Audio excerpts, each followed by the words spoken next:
que abran sus Biblias en el capítulo 3 de Jonás. Jonás, capítulo 3, libro que se encuentra entre Abdías y Miqueas. Y si no lo encuentra, búscalo en el índice de la palabra. Jonás, capítulo 3. Y dice la palabra del Señor de la siguiente manera. Jonás capítulo 3, pasaje interesante.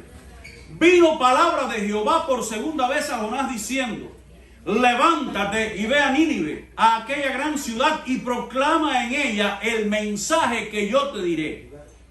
Y se levantó Jonás y fue a Nínive conforme a las palabras de Jehová.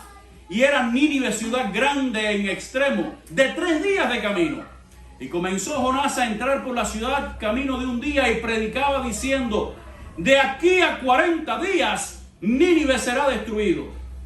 Y los hombres de Nínive creyeron en Dios y proclamaron ayuno y se vistieron de silicio desde el mayor hasta el menor de ellos. Y llegó la noticia hasta el rey de Nínive y se levantó de su silla, se despojó de su vestido y se cubrió de silicio y se sentó sobre ceniza e hizo proclamar y anunciar en Nínive por mandato del rey y de sus grandes diciendo: hombres y animales, bueyes y ovejas, no gusten cosa alguna, no les den alimento ni beban agua, sino cúbranse de silicio hombres y animales y clamen a Dios fuertemente y conviértanse cada uno de su mal camino, de la rapiña que hay en sus manos. ¿Quién sabe si se volverá de su y se arrepentirá Dios y se apartará del ardor de su ira y no pereceremos? Y vio Dios lo que hicieron, que se convirtieron del mal camino y se arrepintió del mal que había hecho, que había dicho que les haría, y no lo hizo. Gloria a Dios. Qué tremenda historia, hermanos míos. El mayor avivamiento de la historia. Una nación completa se convierte.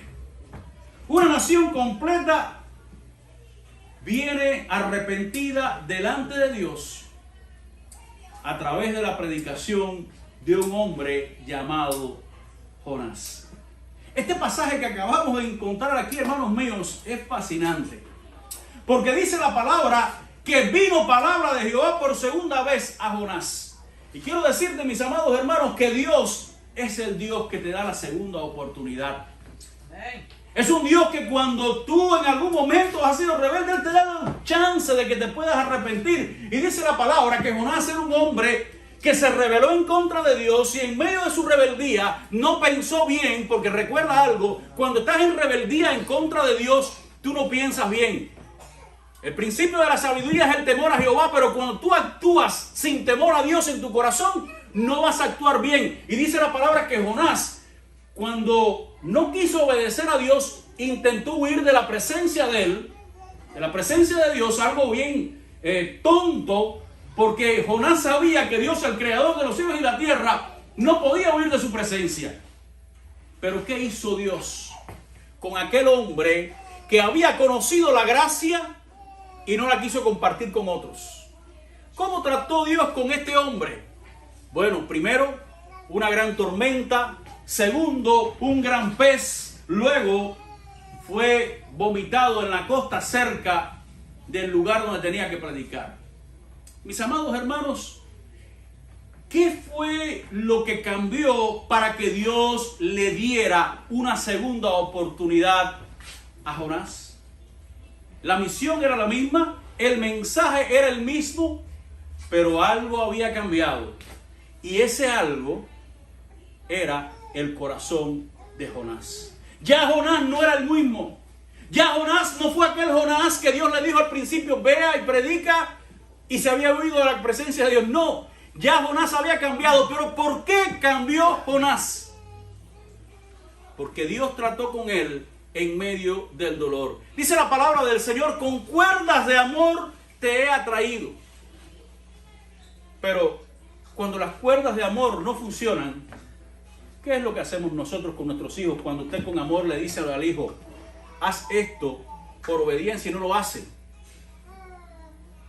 Muchas veces usamos un poquitico de dolor. Pau, pau, como dice el hermano.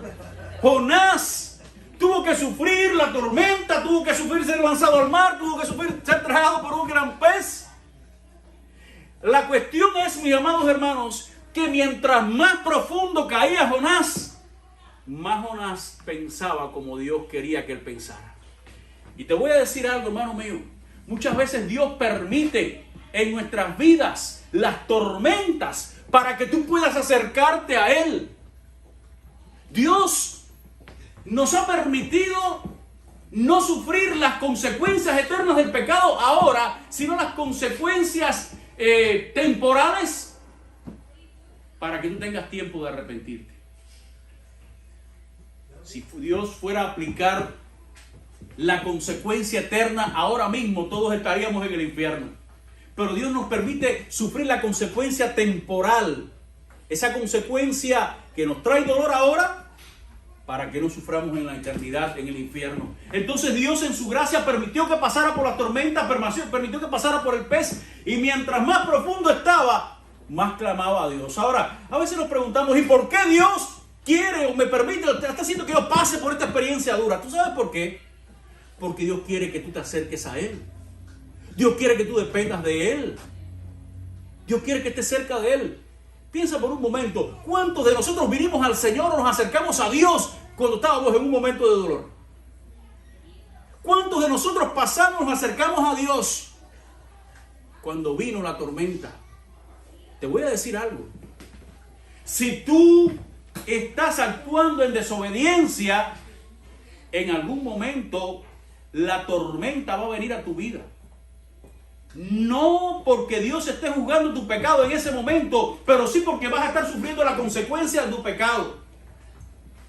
Y dice la palabra del Señor que después que Jonás reaccionó y se volvió a Dios y oró a Dios, entonces Dios lo usó para ir y predicar en el mayor avivamiento. Ahora, yo quisiera en esta mañana llamar la atención al mensaje que predicó Jonás. Un mensaje corto, un mensaje sin muchas complicaciones. De hecho, yo estoy seguro que si invitáramos a Jonás a predicar aquí, no lo invitábamos más.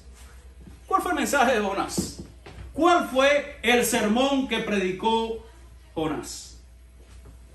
Simplemente dice la palabra que salió Jonás a la ciudad y durante 40 días predicaba diciendo: de aquí a 40 días Nínive será destruido. ¿Qué usted ve de especial en ese sermón? Es un sermón con 4 palabras, un sermón que usted sale a predicar y la gente se ríe de usted. Pero quiero decirte que en primer lugar, mis amados hermanos, como decíamos en el principio, Dios ha estimado salvar a los hombres por la predicación de la palabra. Jonás estaba predicando el mensaje que Dios le había dado, y por muy sencillo, por muy corto o desagradable que pudiera resultar el mensaje, era el mensaje que Dios quería que él diera. Y cuando tú das el mensaje que Dios quiera que tú des, es Dios el que se encarga del resto de la obra. A veces pensamos que hacen falta palabras rebuscadas para compartir el mensaje con alguna persona, pero te quiero decir que Dios simplemente nos dice: predica la palabra. No te pongas a inventar.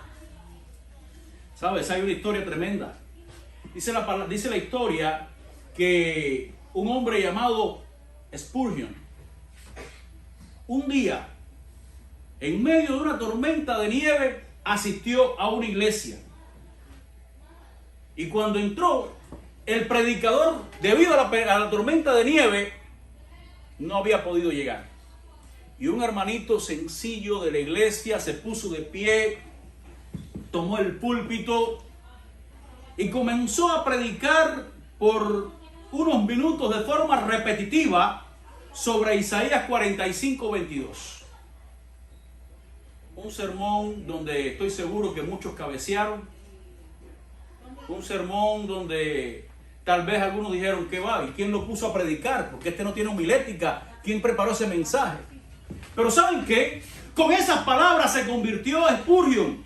Ese día de enero se convirtió a Cristo y un tiempo más tarde se convirtió en el príncipe de los predicadores. Comenzó a predicar a los 16 años y a los 20 años había predicado más de 20,000 sermones. El príncipe de los predicadores. ¿Cómo se convirtió? Con un mensaje, un sermón que no tenía mucha homilética, no muy bien preparado, pero la tarea de convencer a las almas no es tuya, es del Espíritu Santo.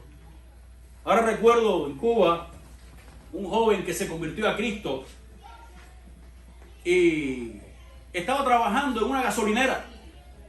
Y uno de sus amigos, conocidos de la escuela, venía en su carro con algunas mujeres, pensando en orgías, pensando en fiestas, pensando en todo eso. Y dice que cuando llegó y se encuentra aquel joven en la gasolinera trabajando, le hizo una pregunta, sabiendo que era cristiano y con malicia en su tono, y le dice, a ver, con mucha risa, ¿qué tengo que hacer para irme al infierno?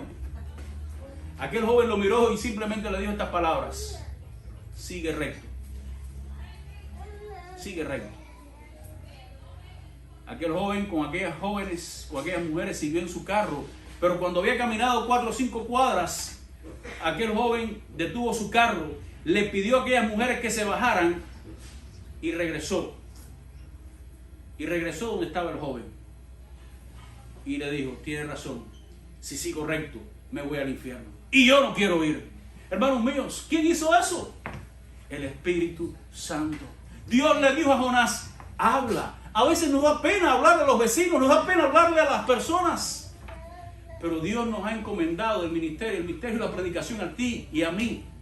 Hablarle a otros de que en Cristo hay salvación. Dice la palabra que el mensaje de Jonás tenía algunos elementos importantes. En primer lugar, fue un mensaje de juicio. Fue un mensaje de juicio. Hermanos, hoy la gente no quiere saber de juicio. No, yo no voy a esa iglesia porque habla mucho del infierno y del juicio y que voy a estar condenado. A mí no me gusta escuchar eso. Ciertamente a nadie le gusta oír lo malo. Pero te voy a decir, cuando tú vas al médico, yo estoy seguro que tú quieres escuchar cuál es el diagnóstico que el médico tiene para ti. ¿Es así o no es así? Porque la única manera por la que tú puedes tratar con tu enfermedad es sabiendo lo que realmente hay en ti. Jonás predicó un mensaje de juicio durante 40 días. 40 en la Biblia es un número de juicio, es sinónimo de juicio. Vemos en la palabra 40 días, el diluvio. Dice la palabra que Elías estuvo 40 días y 40 noches en el desierto. El mensaje da la idea de que todo sería completamente destruido. Es la misma idea que vemos allí en Sodoma y Gomorra. Era la idea que estaba transmitiendo Jonás a aquellas personas. Un mensaje de juicio. Estaba predicando un mensaje de fe y arrepentimiento. Y como decíamos en la mañana hoy, el arrepentimiento es un tema del cual no se habla mucho hoy. El arrepentimiento es un tema que no es muy tratado. Pero quiero decirte algo, mi amado hermano y hermana que estás aquí en esta mañana. El arrepentimiento es necesario. ¿Por qué razón? Porque existe algo que se llama pecado. Hay algo que se llama pecado y nos separa de Dios. Por causa del pecado, es decir, la violación de cualquier estándar de Dios, estamos separados de Dios. Y quiero decirte algo. Pecado, la Biblia le llama pecado a la violación de los estándares de Dios, a la conducta moral del hombre que lo lleva a una actitud ofensiva delante de Dios. La Biblia le llama pecado, no le llama error. Hoy es muy común escuchar la palabra me equivoqué, fue un error. No, el pecado es una acción nuestra acción en contra de la voluntad de Dios. Entiende algo, Dios es perfecto, Dios es santo, Dios es justo, Dios es puro. Dios no puede estar lidiando con el pecado. De la misma manera que una persona completamente sana no puede estar durmiendo en su habitación con basura Y digo una persona completamente sana porque hay personas que están enfermos y existe una enfermedad que acumula a las personas basura dentro de su casa. Yo he visto documentales y cosas así donde hay personas que no se puede entrar a su casa porque las tienen llenas de basura. Es una persona enferma, pero una persona sana no puede soportar que en su cuarto, en su sala, en su cocina haya basura, porque va en contra de nuestra naturaleza. De esa misma manera, mis amados hermanos, Dios no puede soportar el pecado. Dios no puede soportar el pecado delante de sí. Ahora bien, Dios quiere perdonar nuestro pecado. Pero la gente quiere que Dios quite las consecuencias del pecado, pero no que quite el pecado. La gente quiere que Dios quite el castigo del pecado, que quite las consecuencias del pecado. Y tú y yo estamos sufriendo, hemos sufrido por las consecuencias del pecado. Las consecuencias, como decíamos ahorita, temporales, porque las eternas las sufriremos si no nos arrepentimos. Pero la cuestión es que la gente no quiere que Dios quite el pecado, sino que le quite esas consecuencias. Y porque Dios me está permitiendo vivir esto, ¿sabe por qué? Por causa del pecado. El pecado, amados hermanos, cuando leemos en la Biblia, está conectado a la muerte. La muerte significa separación. Cuando usted va a la palabra de Dios, se va a encontrar que la palabra muerte no significa cesación de la vida, sino el término muerte significa separación. ¿Y qué tipo de separación? Cuando estamos hablando de muerte física, estamos hablando de la separación del alma y el cuerpo. Su cuerpo va a la tierra, dice la palabra, y el alma a Dios que la creó. Pero cuando estamos hablando de muerte espiritual por causa del pecado, nos referimos a la separación de el ser humano, del alma tuya, de Dios. Cuando Adán pecó, ¿qué fue lo que pasó? Muerte espiritual. Ellos tenían comunión con Dios, pero al llegar al pecado hubo una separación espiritualmente hablando entre él y Dios. Es lo que la Biblia le llama muerte espiritual. Y esta muerte espiritual generó la muerte física, generó la muerte emocional, porque dice la palabra que tuvo temor, generó por otra parte, la muerte, podemos decir relacional, porque se rompió la armonía entre los hijos. Es decir, que la separación o la muerte espiritual genera muchas muertes. Pero por otra parte, ¿qué es la vida? La vida es la armonía de aquellas cosas que no deben ser separadas. Eso es la vida. La muerte es separación, la vida es armonía de las cosas que no deben de ser separadas. ¿Cosas como qué? Como nuestra alma y Dios. Y dice la palabra del Señor: esta es la vida eterna, que te conozcan a ti, al único Dios verdadero, y a Jesucristo a quien has enviado. ¿Cuál es la vida eterna? Estar conectado por la eternidad con Dios. Que hay armonía entre tú y Dios. Eso es vida eterna. Amados hermanos, pero la respuesta a esta vida eterna, o mejor dicho, la respuesta al pecado es el arrepentimiento. Dios quiere que nos arrepintamos de nuestros pecados para poder recibir la vida eterna, es decir, la comunión con Cristo, la comunión con Dios. Hoy, como decíamos, la gente no quiere hablar de arrepentimiento. ¿Cuántos mensajes vemos a nuestro alrededor? ¿Cuántas predicaciones donde ven a Cristo y serás feliz? Ven para que te sientas bien. Ven que estamos contentos contigo aquí, te vamos a hacer bien. ¡Qué bueno! Pero cuán pocos mensajes escuchamos de tienes que arrepentirte de tus pecados para que puedas tener comunión con Dios. Y como resultado vemos muchas iglesias que se han convertido en clubes sociales porque están llenas de personas sin arrepentirse que creen que son salvos. Y ese es el gran problema. Muchas personas que no se han arrepentido de su pecado y piensan que son salvos. Jonás, mis amados hermanos, vino a Nínive predicando un mensaje de arrepentimiento. Podemos imaginar que muchas respuestas pudieron generarse a ese mensaje. Por una parte, ser ignorado. Otros podían haberse reído de Jonás. Otros podían haberlo querido matar. Dice la palabra que cuando Pablo estaba predicando en el Areópago en Atenas, sucedió que cuando lo oyeron y oyeron de la resurrección de los muertos, unos se burlaban, otros decían: ya te oiremos acerca de esto otra vez. Y dice que Pablo salió de ellos, pero algunos creyeron. Muchas respuestas se pueden dar, pero dice la palabra que en Nínive los hombres de allí creyeron. Creyeron al mensaje de la palabra. Creyeron al mensaje que Dios le había dado. Dios obra a través de este mensaje para salvar a los hombres. No creyeron a Jonás. No creyeron a aquel profeta rebelde. Creyeron a Dios. Creyeron al mensaje. ¿Y cuál fue el resultado? Dice la palabra: ayuno, ropa de saco, ceniza. En otras palabras, se humillaron delante de Dios. Humillación delante de Dios. El propósito de estas cosas, de esta combinación de ropa de saco, ayuno y ceniza, era mostrar su arrepentimiento delante de Dios. El mensaje que Jonás estaba predicando era un mensaje de juicio, era un mensaje de arrepentimiento, pero era un mensaje también de perdón. Era un mensaje de gracia. Hay misericordia, hermanos míos, de parte de Dios. Cuando Dios te muestra tu pecado, no es porque te odia. Cuando Dios te muestra que tú estás mal, no es porque te odia. ¿Tú sabes por qué lo hace? Porque te ama. Cuando Dios te enseña tu error, mejor dicho, tu pecado, no es porque quiere lo malo para ti, es porque quiere lo mejor. Pero queremos que Dios quite la consecuencia y no el pecado. No.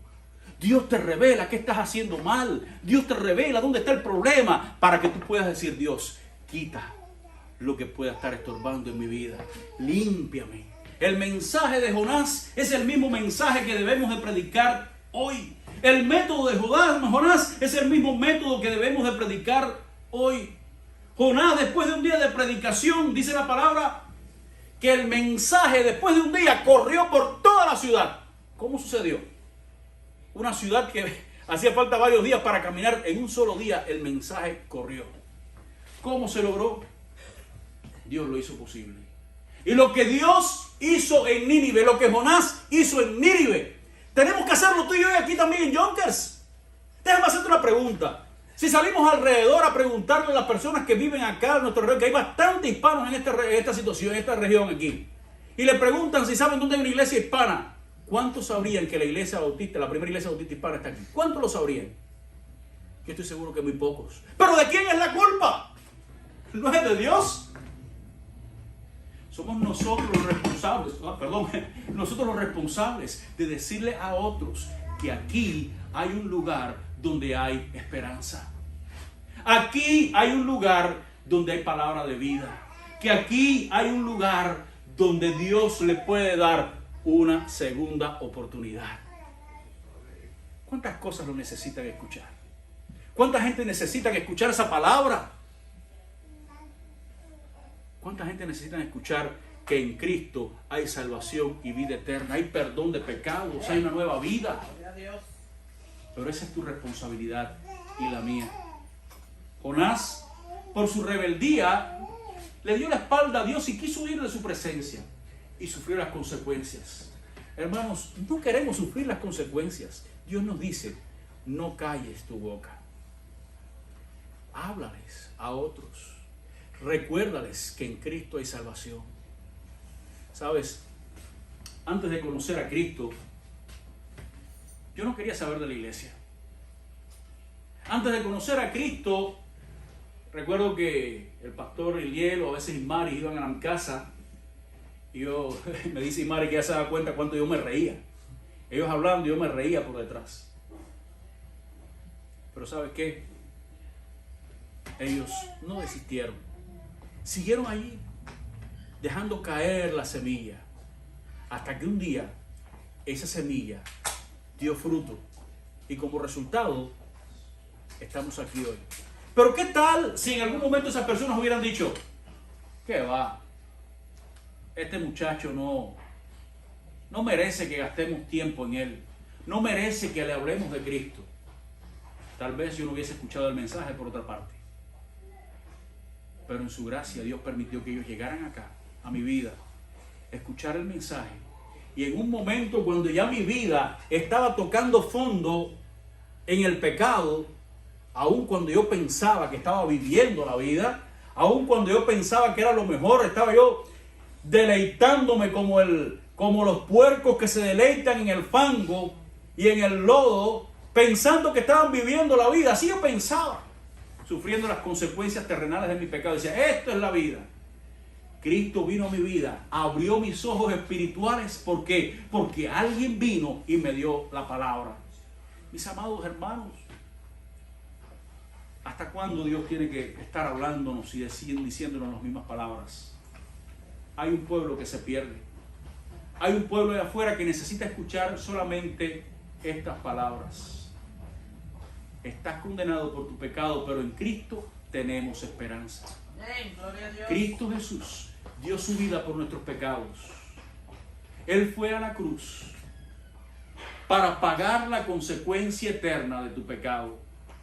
La consecuencia eterna de tu pecado es la muerte eterna, la separación por la eternidad. Pero Jesucristo, el Hijo de Dios, el Santo de los Santos, dio su vida para que hoy tú tuvieras esperanza. Para tú y hoy tener la esperanza eterna de que estaremos con Dios. Piensa en lo que hemos hablado y lo que Dios quiere decirte en esta noche, en esta mañana, perdón. Permite que en estos días, mientras nos preparamos para la Semana Santa, también podamos estar preparando nuestros corazones y hablándole a otros, diciéndole, el día 7 hay un mensaje que tú necesitas escuchar. El día 7 te tengo como mi invitado especial. Yo quiero que tú vayas y escuches el mensaje. Depende de nosotros. Depende de nosotros. Me encanta como dice la palabra en el libro de Hechos. Dice la palabra que cuando la iglesia comenzó, el Señor añadía a los que habían de ser salvos. Hoy pedimos, Señor, añade a los que han de ser salvos. Pero ¿sabes qué? Un par de capítulos más tarde dice la palabra, y el número de los discípulos se multiplicaba. Ya no era Dios el que estaba mandando a la gente, eran los discípulos que estaban buscando a otros discípulos para que escucharan el mensaje. Quiero invitarte en esta mañana, hermano, que cierres tus ojos, ponte de pie y vamos a orar al Señor. Cierra tus ojos conmigo en esta mañana. Vamos a orar y vamos a pedirle a Dios que Él nos ayude. Nos ayude a hacer lo que Él quiere que seamos. Hombres y mujeres que no cerremos nuestros labios, sino que los abramos para predicar su palabra. Padre del cielo, ante tu presencia venimos en esta mañana rogando tu perdón para nuestras faltas y nuestros pecados. ¿Cuántas veces, Señor, nuestros labios se han quedado sellados para decirle a otros del amor tuyo? ¿Cuántas veces hemos tenido oportunidades de exaltar tu nombre hablándole a otros de ti, dándoles la oportunidad de convertirse, pero por nuestra rebeldía, cual Jonás del siglo XXI, nos hemos callado? Pero en estos momentos te pedimos perdón, Señor. Perdónanos, Padre del cielo, y ayúdanos a hacer tu voluntad. En el nombre de Jesús. Amén.